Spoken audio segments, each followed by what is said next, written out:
Hey everyone, it's Blaine Cruse, your real estate expert advisor with another video.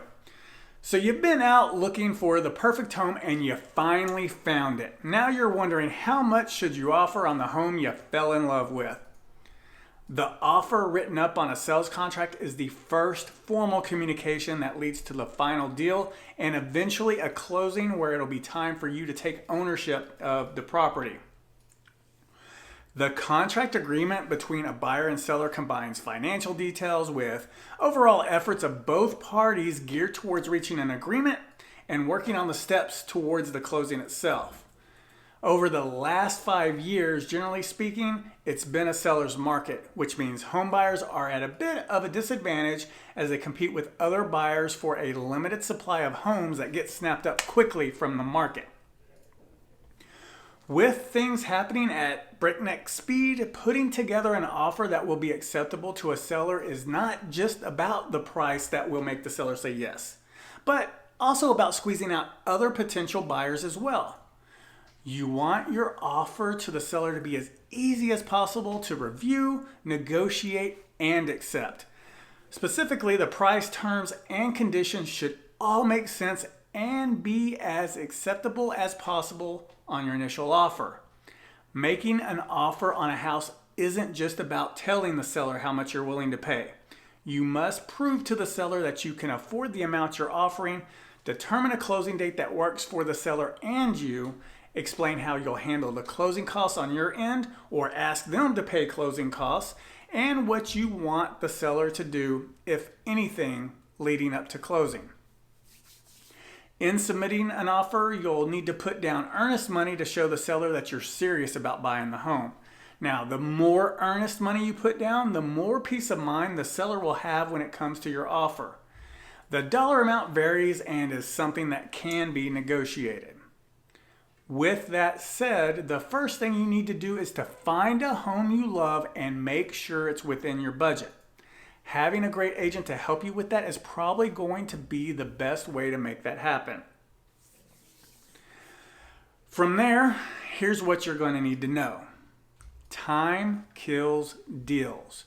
What that means is if you find a home that you love and it makes sense financially, then you need to move quickly to put in an offer on the home. This holds especially true when you're in a hot market where inventory is low and homes sell quickly, but it still makes good sense even when competing offers aren't as likely, so you don't miss out on the home you fell in love with. If you're in a lease or you have another home to sell, you'll want to make sure that your obligation with your current living situation is handled properly, such as making sure notice is given to your current landlord or you have your home listed and under contract with a qualified buyer. Doing this allows you to not only move forward with confidence, but it also makes it easier for the seller of the home you want to buy to feel more comfortable with your offer.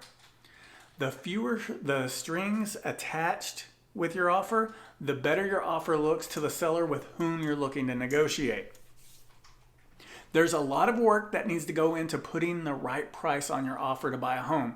Most likely, the seller has met with a real estate agent who provided a significant amount of detail as to why the home is priced the way it is.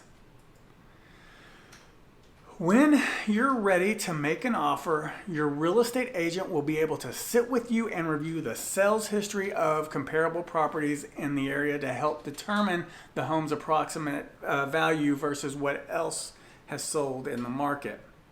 In addition to recent sales and current buyer activity, you need to factor in your personal needs as well. Take a closer look at what the home does for you and consider the amount of work for upkeep and money you'll need to invest in order to enjoy living in your home. To do this, you'll want to take into consideration things like its proximity to work, schools, and other important locations. The neighborhood amenities, the age of major systems and appliances, including the HVAC, roof, plumbing, electric, deferred maintenance, and also renovations that may need to be done. Once you've done your due diligence, you can then determine an appropriate dollar amount. If you're the only one making an offer on the home and the listing is fairly new, you should definitely make an offer closer to the asking price. Letting the home stay on the market too long when others can come snap it up just leaves too much to chance. The only caveat to this advice is if you're buying in a market like we're in now where inventory is low and homes sell quickly, then your best bet is to put your best foot forward and offer full price as long as the home is priced properly.